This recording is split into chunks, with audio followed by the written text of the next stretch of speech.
नमस्कार मंडळी, आपले किचन या मराठी यूट्यूब चॅनलमध्ये आपलं स्वागत आहे। आज बनवूयात आपण तिळाची वडी, तिळगुळ। छान अशा झालेल्या आहेत आणि वेळही कमी लागतं आणि साहित्यही फक्त 2-3 साहित्यामध्येच होणार आहे, जेमतेम 2च साहित्यामध्ये। चला तर मग कृतीकडे वळूया। आपण कृतीकडे वळूया। आता चिक्कीसाठी मी तीळ घेतलेले आहे 400 ग्रॅम आणि गूळ घेतलेला आहे 400 ग्रॅम आणि त्याच्यासाठी आपल्याला थोडं तूप लागणार आहे, साजूक तूप ते घेतलेलं आहे। आता कढई तापायला ठेवते आणि आपण तीळ भाजून घेऊया। आपली कढई आता तापलेली आहे, तीळ टाकून घेते। हे बिना पॉलिशचे तीळ आहेत, पॉलिशवाले पण भेटतात, पण शक्यतो बिना पॉलिशचेच घ्या।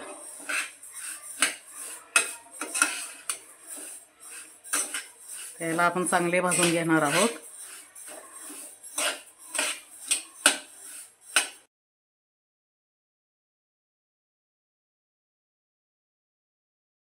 आपले तीळ आता चांगले तडतडायला लागलेले आहेत। अजून 1 ते 1.5 मिनिट आपण चांगले अजून भाजून घेत आहोत।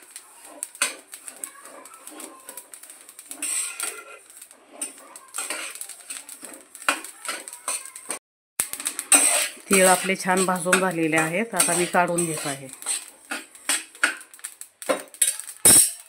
आता कढईमध्ये आपण 1 चमचा साजूक तूप टाकत आहोत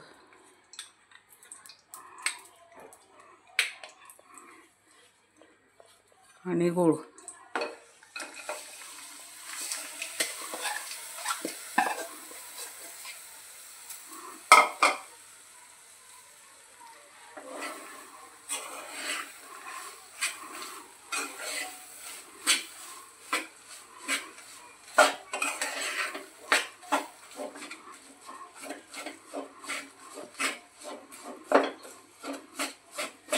गुळाला आपल्याला सतत ढवळत राहायचं आहे, तर खाली लागल्या जातो आणि बाजूचा राहतो।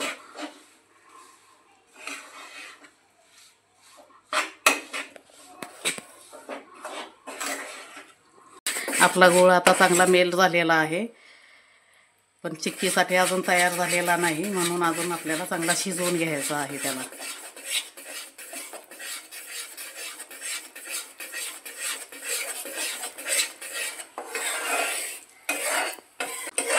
आपल्या पाकाला आता असा फेस आलेला आहे, तर आता आपण पाक चेक करून पाहूयात। बाउलमध्ये पाणी घेतलेलं आहे मी,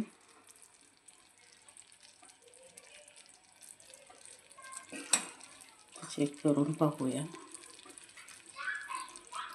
आपला पाक अजून नरमच आहे, कडक व्हायला पाहिजे, तो झालेला नाही। परत ढवळून घेऊया।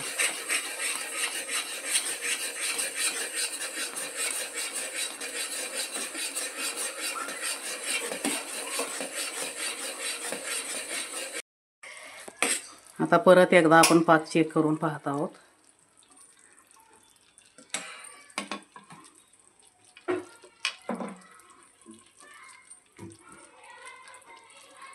नाही, अजून गोळी पाकच होतोय, अजून 2-3 मिनिटं लागतील ह्याला कडक व्हायला।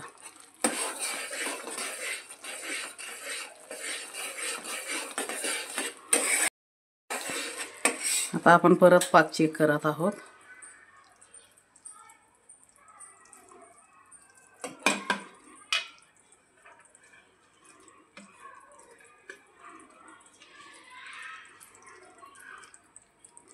तर आपला हा पाक कडक झालेला आहे आता।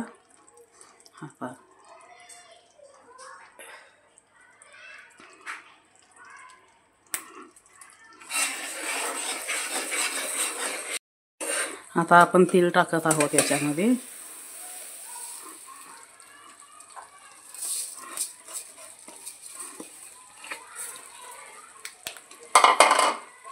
गॅस बंद करून घेतला आहे, सगळं मिक्स करून घेऊया।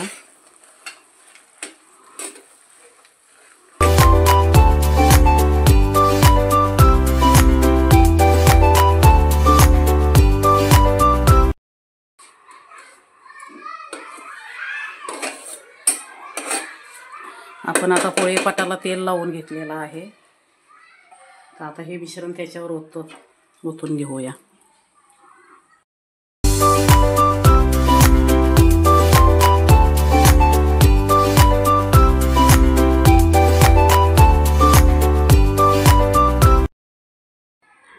थोडं थंड करून घेऊया आणि मग वड्यांची काप देऊया त्याला. आपण आता वड्यांना आकार देऊया. अजून गरमच आहे त्याच्यामुळं मग पूर्ण हे करता येणार नाही, आपल्याला कापता येणार नाही, म्हणून मग उभ्या आडव्या चिरा देऊन ठेवते वडीच्या आकारांच्या. थंड झाल्यावर आपण काढून घेऊयात.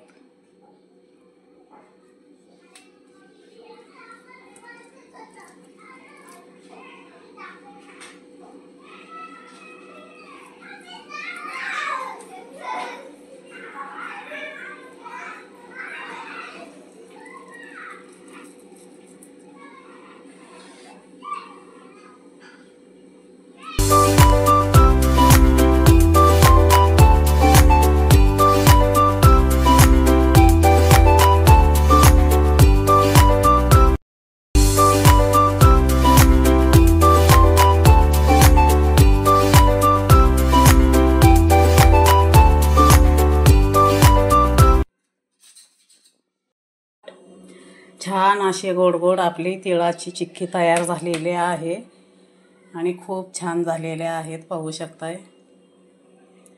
आणि करायला वेळही लागत नाही, 10-15 मिनटामध्ये जेमतेम होणारे आहेत. तुम्ही करून पहा, विकतच्या आणण्यापेक्षा घरी केलेल्या भरपूर होतात आणि घरचं केलेलं जास्त स्वादिष्ट आणि गोड लागतं. संक्रांतीच्या परत एकदा हार्दिक शुभेच्छा. आणि व्हिडिओ आवडल्यास लाईक करा, शेअर करा आणि सबस्क्राईब करा.